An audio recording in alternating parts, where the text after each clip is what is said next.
안녕하세요. 저는 오늘 MSc 인생 노트 유산소 프로그램에서 강연하러 나온 이토록 멋진 삶, Outside the Box의 삶을 살고 있는 생명공학자 김연경이라고 합니다. 먼저 시작하기 전에 잠깐 간단한 질문 하나 드리고 시작하는데요. 혹시 여기서 저의 얼굴 또는 저의 이름을 아시는 분이 계실까요? 말해주세요.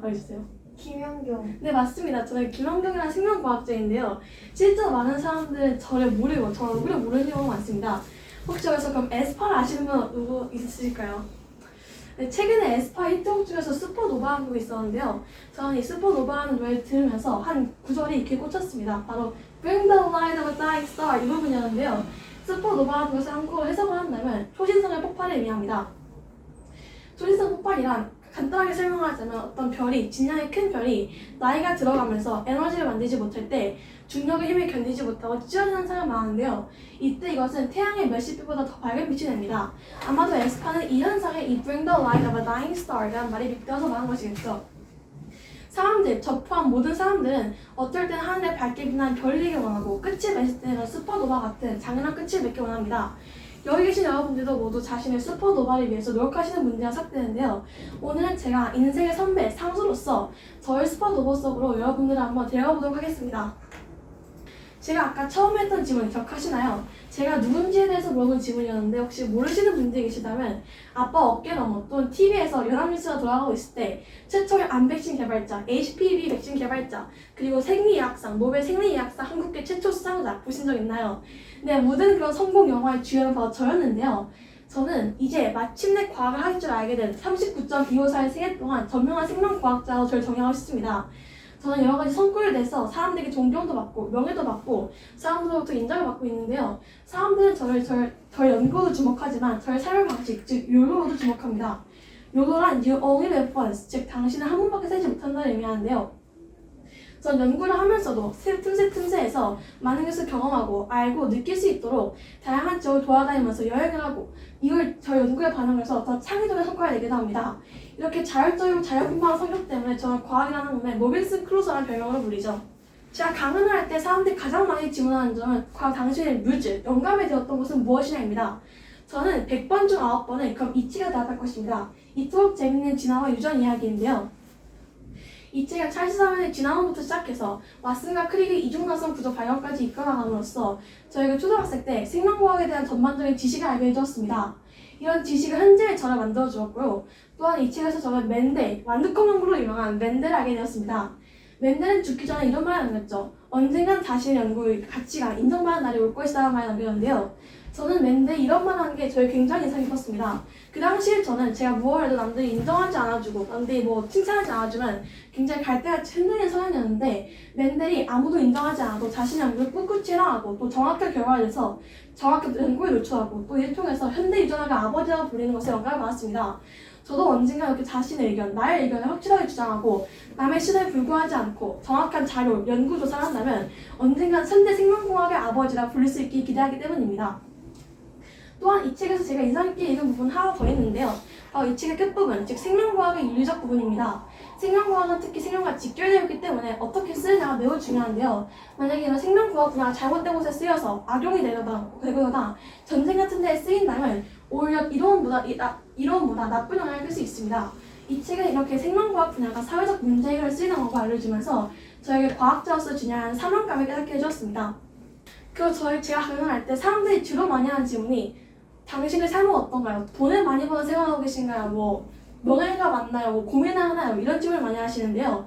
저는 이 세 가지가 모두 종합된 삶을 살고 있습니다. 첫 번째, 여기 보이시는 이 별은 제가 지금까지 이룬 성취를 의미합니다. 제가 많은 성취를 이루고 명예를 얻고 사람들로부터 존경을 얻으면서 사람들은 저를 인정해주기 시작했고 그를 통해서 전 자아 실현의 욕구와 함께 또한 사람들로부터 인정과 칭찬을 받으며 저 또한 행복해졌습니다. 하지만 모든 빛에는 그림자가 따르는 법이죠. 저의 그림자는 바로 이것인데요. 이것은 제가 연구할 때 느낀 고민과 고난입니다. 연구한 것이 해리포터에서 지팡이를 휘두르면 뿅 하고 나오는 그런 것이 아니기 때문에 언젠가는 고민과 고난을 거치고 실패를 하고 이 과정이 반복됩니다. 그래서 연구할 때 사람들이 주는 기대에 부합하지 못하거나 뜻대로 안 될 때 실패를 경험할 때 많은 고민과 고난이 없고 이것이 가끔씩 저를 좌절 포인트가 되게 했는데요.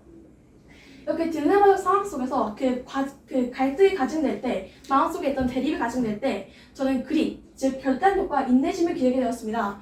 그리고 이런 결단력과 인내심을 미리 기를 수 있었기 때문에 저는 현재와 같이 저명한 생명과학자로서의 삶을 살게 되었습니다. 그래서 간단히 개요를 정리하자면 전 생명과학자로서의 삶을 살면서 이토록 재미있는 진화와 유전 이야기라는 책을 읽고 진화와 유전을 통한 천안한 발전을 알게 되면서 또한 탐구과제에도 접근하게 되었고 이 탐구과제란 생명과학의 윤리적인 부분을 의미합니다. 그 이 책의 영향을 받아 현재 살고 있는 생명과학 속의 삶은 명화 자주에 마치 줄타기를 하는 것처럼 팽팽하게 서로 균형을 잡으면서 이루고 있고 이를 통해서 저는 결단력과 인내 그리고 뒤에 살펴볼 회복 탄력성이라는 것을 배우게 되었습니다. 그리고 사람들은 저에게 또 많이 하는 질문이 있는데요. 왜 하필 그 많고 많은 과목, 미술, 영어, 수학, 국어, 심지어 음악까지 있는데도 왜 하필 과학을 선택했냐 이런 질문을 많이 하십니다. 제가 과학을 선택한 이유는 바로 이 삶의 방식, 욜로와 관련이 있기 때문인데요. 저는 욜로의 삶을 살면서 가치 있는 삶을 지향하는데 과학은 자유롭게 탐험하고 발견하고 또 가치 있는 연구를 만들어서 인류에 도움이 되는 것이 마치 저의 과학적 흥미를 불러일으켰습니다. 그래서 저는 제일 처음 과학을 접했을 때 이건 내 인생의 과목이라고 생각하고 과학자가 되었습니다. 그 잠시 저에게 가장 많은 영향을 주었던 저의 대학교 시절로 넘어갈 건데요. 제가 대학교 시절 때 이 outside the box 이 문제가 유행했습니다. 당시 저와 제 친구들은 논문을 써야 하는데 생각은 안 나고 그래서 잊지 남겨뒀을 때 많은 고민하고 있었습니다. 그때 제 친구이자 저의 멘토가 이 문제를 주면서 이 문제를 풀면 너에게 해답이 올 것이라고 했는데요. 이 문제는 이 9개의 점을 모두 연필에 떼지 않고 하나의 선으로 연결한 문제입니다. 10초에 대해 대학 여러분도 풀어보세요. 다 풀었는데. 푸신 분도 있으실 겁니다. 다 풀었는데. 이 문제의 방법은 다양하지만 실제 방법이 이 방법인데요. 이렇게 푸는 방법입니다. 이 방법의 특이점은 바로 이 상자 밖에서 벗어난다는 것인데요. 우리가 이 상자 안에서만 생각을 하고 사람은 주로 이 상자 안에서만 발견하려고 합니다. 하지만 진정한 과학자, 진정한 해결법을 찾으려면 이 상자 밖에서 있어야 된다고 저희 친구는 얘기했습니다. 이를 통해서 저희 모두는 저희 그룹은 생각의 틀을 깨고 새로운 발견을 함으로써 더 멋진 발전을 이뤄낼 수 있었고 창의적이고 혁신적인 생각을 하면서 교수님으로부터도 좋은 평가를 받을 수 있었습니다. 이렇게 생각의 틀을 깨는 법을 배운 저희는, 특히 저는 저희 악기에 맞는 창창한 것이라고 생각했는데요. 안타깝게도 그러지 못했습니다. 제가 대학교 때 중요한 논문 발표 때 DNA와 RNA, 메신저 RNA를 암 백신에 관한 주요 연구를 했는데요. 안타깝게도 제가 엔리코 페르미라는 사람의 연구를 잘못 쓰기도 했고 또 메신저 RNA랑 항원 T세포의 역할을 바꿨었기 때문에 교수님들로부터 많은 호평을 받았습니다. 너는 어떻게 이래가지고 과학기술대학교에 왔냐, 왜 과학대학교에 왔냐 이런 소리를 많이 들었는데요. 그 당시 저는 심지어 F-학점까지 받았기 때문에 교수님들로부터 많은 호평을 받고 좌절했습니다. 과연 이 과학자라는 길은 나한테 맞지 않을 거라 좌절했고 또 엎친 데 덮친 격으로 제가 지원한 12개의 모든 직업들에서 다 떨어졌습니다. 면접을 봤는데 12개에서 다 떨어지고 아무 데서도 합격했다고 잘 봤다는 시험도 오지 않았습니다. 저희 엄마, 아빠, 저희 친구들도 저를 위로하려고 했지만 하나도 도움이 되지 않았습니다. 하지만 한 친구로 인해서 거의 뒷덜미듯이 하버드 긍정심리학 수업을 듣게 되었는데요. 이때 교수님은 바로 마이클 펄킴, 유명한 심리학 교수님이었습니다. 그 교수님은 저에게 이 그래프를 보여주면서 성공과 실제 성공의 모습을 보여주셨는데요. 저 같은 일반 사람들이 생각하기에 성공이 이렇게 일직선하다고 생각했습니다. 하지만 이 교수님은 실제로 자기가 이룬 성공은 이런 모습이라고 했습니다. 마치 메비우스 띠, 풀리지 않는 미로를 푸는 것과 같다고 하셨죠. 이렇게 해결 방법을 찾고 풀리지 않는 문제에서 해결하는 것을 진정한 성공이라고 볼 수 있다고 하셨습니다. 저는 이 말을 듣고 다시 용기를 얻었습니다. 저는 그 당시 이 지점에 있었는데 이 지점에서 해결 방법을 찾고 제가 아무리 실패를 한다고 해도 이것 또한 같은 성공의 과정의 일부라는 것을 알게 된 후에 저는 또다시 용기를 얻었습니다. 그리고 그날 교수님은 또 다른 말씀을 주셨는데요. 바로 이 그래프를 그리면서 사람들은 이것이 이차함수 또는 코사인의 사인 그래프를 안다고 하셨습니다. 하지만 이것은 사실 인생의 그래프다라고 하셨는데요. 이것을 빗댄 그 교수님의 말로 When you hit the bottom, the only way is to go up 라는 말이 있습니다. 이 말은 너가 바닥을 찍거나 실패를 할 때 너가 갈 방법은 오직 올라가고 나아지는 길밖에 없다. 거기에 절대로 희망을 잊지 말고 실패하더라도 꼭 다시 성공하기 위해서 노력하라 이 말입니다.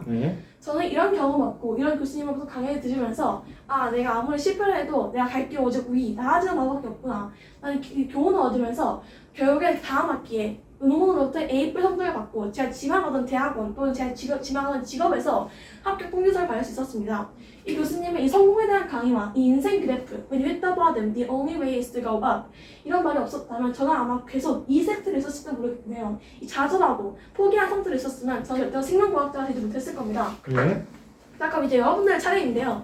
여러분들이 과연 10년, 20년, 30년 후에 어떤 모습이 될지 저도 너무 기대하고 있습니다. 만약 여러분들이 제 자리에서도 강연하게 된다면 전 청중으로서 여러분들의 말 기꺼이 들을 건데요. 오늘 저의 강연이 여러분들의 인생에 조금이라도 1초라도 도움이 되길 바라며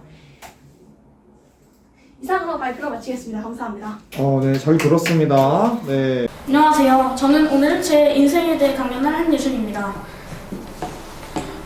저는 오늘 저를 소개를 하고 그 다음에 저의 비전과 목표 그리고 저에게 영향을 준 책과 인물 그 다음에 현재 만족감과 부족한 점 그리고 보완할 점 그 다음에 저의 가치관까지 소개를 하도록 하겠습니다. 저는 한예준이고 46세입니다. 지금은 프로농구 감독을 하고 있지만 프로농구 선수와 코치를 한 적이 있는데요. 무엇보다 제가 이 강연에 서게 된 가장 큰 이유라고 생각하는 점은 제가 승리한 적 없던 팀을 우승으로 이끈 감독이라는 점입니다. 그리고 제 인생을 이렇게 정리를 하자면 저는 2013년에 태어나서 2023년에 농구를 시작하고 2048년에 KBL 드래프트를 지명을 받아서 2061년에 선수를 은퇴한 다음 코치로 부임해서 2069년 감독에 부임하고 2071년이 현재 팀이 우승했습니다.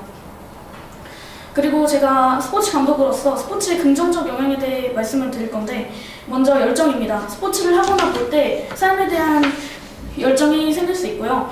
본받고 싶은 선수처럼 될 수 있다는 희망을 가질 수 있고 마지막으로 스포츠를 하면서 건강을 되찾거나 유지할 수 있기 때문에 사람들의 인생을 더 행복하게 만들 수 있다고 생각합니다. 그리고 저의 큰 목표와 비전은 여러 사람들의 재능을 개발을 해서 이렇게 다양하게 빛나는 사람들로 만드는 것이고요. 그리고 그 다음에 제게 영향을 준 책은 제임스 앤 푸제스의 리더라는 책인데 여기서 저는 동료의 재능을 최대로 활용할 기회와 팀의 버팀목이 될 기회 그리고 불확실한 상황에서 팀의 방향을 제시할 수 있는 기회를 알게 되었고요. 그 다음에 스포츠 팀인 리더인 감독이 갖춰야 할 리더십에 대해 알게 되었습니다. 세 가지로 표현을 할 수 있는데 활용에서는 팀원의 재능을 최대로 활용을 하고 팀원의 신뢰하고 협동정신을 가지는 태도를 가지고 자신의 분명한 가치관을 지녀야 한다는 것을 알게 되었습니다. 그리고 제게 영향을 준 사람은 두 분이 있는데 첫 번째로 강혁 감독입니다. 이분은 KBL 감독이셨는데 선수들의 장점을 잘 활용을 하고 빠른 판단력과 대처 능력 그리고 팀의 방향을 제시를 잘 하면서 이렇게 시즌의 승률이 높아지는 좋은 리더십을 보여주었고요. 두 번째로 에이브러햄 링컨입니다. 흔들리지 않는 명확한 가치관과 목표를 위한 열정으로 목표를 달성하고 존경받는 리더가 된 에이브러햄 링컨 대통령을 보고 저는 이런 저의 가치관을 가질 때 도움이 되었고요. 강혁 감독은 스포츠 감독의 자질은 좋은 리더십임을 깨닫고 리더십 참고를 하고 본받은 인물입니다. 제가 지금 이런 인생을 살면서 만족하는 점은 한 팀을 우승으로 이끌고 목표를 바꿨다는 것 그리고 부족한 점은 선수들의 생각을 자세하게 들어주지 못한 것입니다. 달라지기 원하는 점은 한 번만이 아닌 항상 우승으로 이끄는 감독으로 달라지는 것도 있지만 여기 써있진 않지만 저는 팀의 우승만이 중요한 것이 아니라 사회에도 도움이 되는 사람이 되는 것도 달라져야 할 점이라고 생각을 합니다. 이런 단점을 보완하기 위한 저의 목표는 선수들의 의견을 따로 제시할 기회를 제공을 하고 이거를 듣는 것만이 아닌 최대한 실천을 할 것입니다. 그리고 사회를 위해 할 일은 제가 농구 교육기관에 1일 감독 이벤트를 시간이 날 때마다 진행을 해서 사람들의 재능 개발에 도움을 줄 것입니다. 그리고 마지막으로 저의 가치관인데요. 선수들의 장점을 살리는 것은 팀에 큰 도움을 준다가 저의 가장 큰 가치관이라고 할 수 있습니다. 선수의 장점을 활용해서 실력을 점점 평소보다 높이면 한 팀에 뛸 수 있는 선수인 12명, 즉 곱하기 12를 하면 12배의 실력, 더 좋은 결과를 이끌어낼 수 있을 것이라고 생각을 하기 때문입니다. 이상 강연을 마치겠습니다. 감사합니다. 안녕하세요. 미래는 내가 만들어가는 것이다 라는 주제로 강연할 AI 로봇공학자 이정우입니다. 목차는 이렇습니다. 먼저 저의 소개를 하도록 하겠습니다. 저는 모모 대기업에서 일하고 있는 39살 이정우이고요. 저는 AI 로봇공학자로서 로봇을 조립하고 프로그래밍하는 일을 하고 있습니다. 이로써 여러분이 알고 있는 로봇 AI가 탄생하는 것이죠. 로봇 AI 공학자가 되기 위해서는 수학, 물리학, 컴퓨터 과학은 물론이고 기계공학, 전자공학, 컴퓨터공학, 인공지능, 로봇공학 등 중 하나를 선택하여 전공해야 합니다.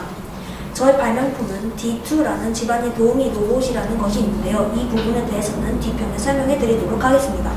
제가 이 강연에 서게 된 이유를 말씀드리도록 하겠습니다. 제가 전하고 싶은 말은 언제나 포기하지 말고 최선을 다할 것과 매일 규칙적으로 생활하며 한 곳에만 전념할 것입니다. 저에게 영향을 준 것들에는 여러 가지가 있습니다.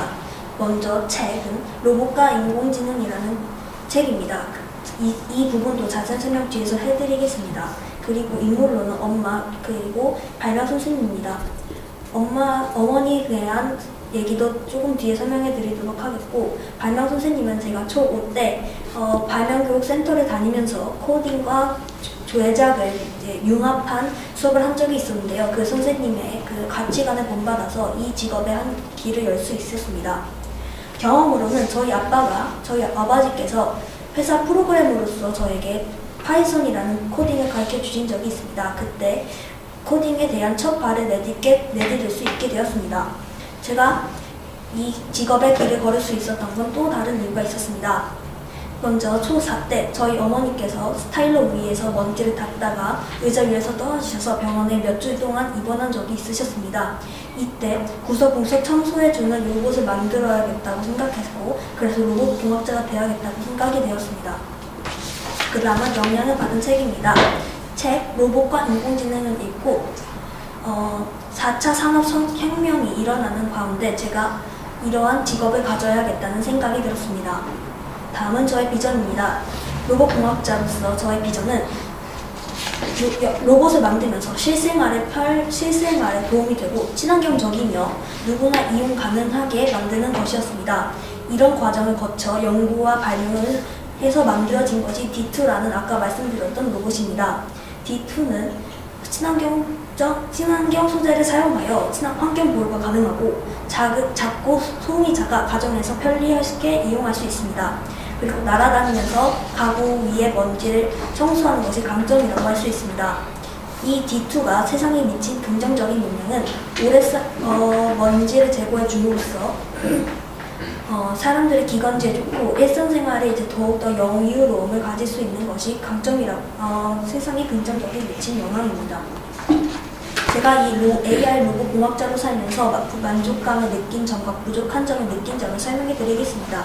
먼저 만족감은 사람들에게 도움이 되는 로봇 AI를 만들면서 보람찬 일을 하고 있다는 것에 대해 만족감을 느끼고 있고요. 부족한 점은 아직 미흡하다는 점과 저의 목표에 도달하지 못했다는 것입니다. 이에 따라서 저는 친소재를 계속 연구하고 조사할 것이며 친환 에너지 공학을 연구할 것입니다. 마지막으로 저의 가치관에 대해 설명해 드리도록 하겠습니다. 저의 가치관은 도전, 끈기, 리더십, 노력이 있는데요. 도전은 새로운 것을 계속 시도하고 생각이나 포기를 생각하지 않으며, 끈기는 포기란 없다. 그리고 힘들더라도 끝까지 하는 것을 말하고, 리더십, 팀원이 먼저 그 다음에 이끌어 나가는 것이 중요한 것을 리더십이라고 하고요. 그 다음에 노력은 안 되는 것을 되게 하는 것입니다. 지금까지 제 발표를 들어주셔서 감사합니다. 안녕하세요. 저는 오늘 인생도처 유상수라는 주제를 가지고 2053년 9월 19일에 강연을 하게 된 민지은이라고 합니다. 오늘 저는 인생도처 유상수에 대한 소개, 자기소개, 롤모델, 영향을 준 도서, 나에 대한 만족, 그리고 가치관에 대해서 소개를 할 예정입니다. 우선 인생도처 유상수란 우리 삶에 가는 곳마다 숨어있는 고수가 있다는 뜻입니다. 근데 여기서 상수, 즉 고수는 누굴 말하는 걸까요? 많은 사람들이 뛰어난 사람, 무엇을 잘하는 사람, 아니면 뭔가 좀 더 돋보이는 사람을 상수라고 하지만 저는 다르게 생각합니다. 이 세상에는 수많은 기준과 고정관념들이 매우 많습니다. 그들은 그 기준에 적합하지 않은 사람들을 매우 많이 공격하고 있는데요. 저는 하지만 이런 기준과 고정관념들이 난무하는 이 사회에서도 1초라도 자신의 정체성을 지키며 살아온 여러분 모두가 상수라고 생각을 합니다. 그럼 우선 자기소개를 해보도록 하겠습니다. 저는 2013년 출생을 하였고 2024년에 롤모델의 발견, 2025년에 별별별 첫 작품을 출간하게 됐습니다. 2026년에는 제 대표작인 소설집을 작성을 시작했고 2039년 비록 좀 느린 때지만 현 직장에 취직하게 되었습니다. 그리고 그 직장에 취직하면서 저는 2052년 소설집을 출간하게 되었습니다. 소설집은 중고등생의 마음을 표현하는 작품입니다. 제가 직접 중고등생이 되어서 그리고 대학생 취준생 때도 계속 제가 써왔던 작품으로 현재는 전국 중고등학생 추천도서가 되어 있습니다.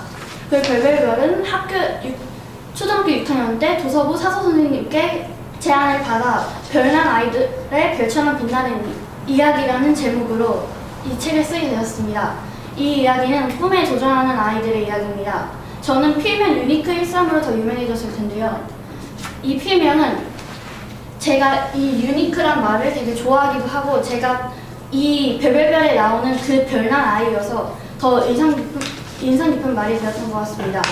그리고 제 작품 세계는 현실적 주제가 있어서 더 공감이 되게 하고 최대한의 흥미를 불어일으켜 그러니까 전자책만 많이 읽고 종이책은 많이 감소한 현재 시대 배경에서 많은 사람들이 종이책에서 가까워지기 위해 제 노력이라 할 수 있습니다. 제 롤모델 김수지 아나운서에 대해서 소개하겠습니다.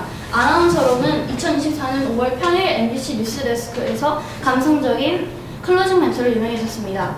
그리고 2021년 작사가로 데뷔하고 중학교 2학년 때 웹소설 얼짱클럽을 시작으로 2024년에는 에세이 때로는 워밍업 없이 가고 싶어로 많은 호평을 받았습니다. 그리고 여기서 사람 김수지는 원하는 건 무조건 이루는 사람으로 수많은 실패에 굴복하지 않는 사람입니다. 이렇게 실수해도 괜찮다는 긍정적 마인드와 목표를 위해 끝까지 노력하는 열정이 제가 본받을 점이 있다 생각합니다. 김수지 아나운서는 2023년 유행했던 프로 엔젤러로 아나운서, 작가, 그리고 작사가로 활발하게 활동하고 있었습니다. 그리고 저에게 영향을 준 도서는 성공하기 위해 사는 사람들을 위한 가이드라고도 불리는 마시멜로 이야기입니다. 작가 호아킴 데 포사다는 난쟁이 피터 바보 빅터의 저자로 마이애미 웨일 교수, 대중연설가 그리고 자기개발 컨설턴트입니다. 호아킴 데 포사다의 마시멜로 이야기의 줄거리는 운전사 찰리에게 마시멜로 실험 같은 성공 이야기를 들려준 조나단은 그 교훈들을 발판 삼아 대학생이 된 찰리에게 끝내 장학금을 주게 되고 마지막으로 그렇게 마무리된 이야기입니다. 여기서 명언들은 총 6개가 있는데요. 그 중에서 첫 번째, 두 번째 미래의 더 큰 보상을 위해 현재의 유혹을 참아라. 그리고 남들이 가지 않는 일을 기꺼이 가는 사람이 성공에 이른다라는 것이 저에게 많이 와닿았던 것 같습니다. 남들이 쉴 때, 휴가를 보낼 때 쓴 소설이 제 성실함을 발전시켰고 그 성실함은 지속적인 작업, 그리고 그 지속적인 작업이 일의 여유를 형성해서 제가 더 많은 발표작을 출간할 수 있게 도와줬고 이 많은 발표작이 더 많은 관심을 불러일으켰다고 저는 생각합니다. 저에 대한 만족에서 만족하는 점은 사람들이 저에게 호응을 해주면서 저도 뿌듯함을 느끼는 점입니다. 하지만 아쉬운 점은 종이책의 감소로 현재는 이북이 많이 자리 잡고 있는 이상 저에게는 아쉬움이 들었다 생각합니다. 그리고 어른들을 위한 책을 아직 잘 안 썼기 때문에 자기개발 에세이도 더 써보고 싶습니다. 그리고 저의 가치관은 현실적으로 생각하는 것, 그리고 약간의 재능, 간절한 노력이 성공적인 결과를 불러일으킬 수 있다는 것, 그리고 긍정적 렌즈가 중요하다는 것입니다. 저희가 다른 사람과 다르게 특별하게 가지고 있는 가치관은 성공을 하기 위해는 두 가지 문턱이 있다는 것입니다. 첫 번째는 외부의 방해, 그러니까 기준과 고정관념에도 불구하고 자신의 꿈을 지키는 것이 첫 번째 성공 기준이고 두 번째는 진짜 자신의 꿈을 이루는 것입니다. 감사합니다. 안녕하십니까. 저는 인생도처 유상수의 강연자로 온 김시우라고 합니다. 저는 현재 41세이고 유엔 환경기구에서 근무하고 있습니다. 제가 이런 분야의 일을 하게 된 이유를 설명드리자면 전 10살 때 이 쓰레기산의 팽이꽃이 피었어요라는 책을 읽고 감명을 받아서 환경에 관심이 생겼기 때문입니다. 저는 13살 때는 한 달 동안 불필요한 일회용품 사용하지 않기, 17살 때는 열심히 불기배출하기 등의 활동을 하며 환경을 위해 노력했습니다. 29살 때는 대학원에서 환경학 박사학위를 취득했고 33살까지는 환경단체에서 활동을 했습니다. 현재는 유엔 환경기구에서 근무하고 있습니다. 제가 이렇게 환경보수가 될 수 있도록 영향을 준 사람이 누구지 아시나요? 그 사람은 바로 줄리아 버터플라이 힐이라는 사람입니다. 줄리아 버터플라이 힐은 23살 때 큰 교통사고로 청각장애를 가지게 되었지만 그녀는 포기하지 않았습니다.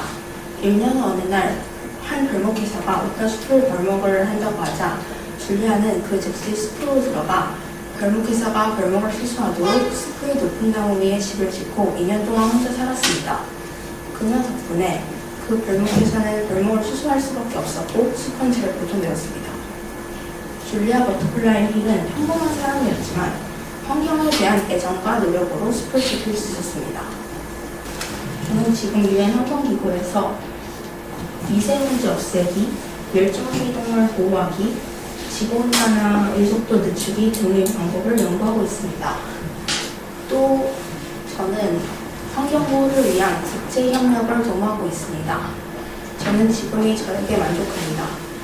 왜냐하면 저는 지금 제가 하는 일이 즐겁고 또 환경을 기여할 수 있기 때문입니다. 이렇게 강연을 마치면서 이 작품을 한 번 보시죠.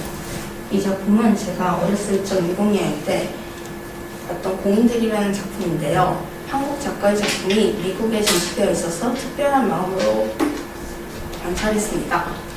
보통 동상대 위에는 위대한 영웅이 우뚝 서 있기 마련인데 이 작품은 특이하게도 동상대를 떠받치고 있는 수백 명의 사람들이 보입니다. 여기서 제가 인생도처 이상수의 의미에 대해 생각해 보았는데요.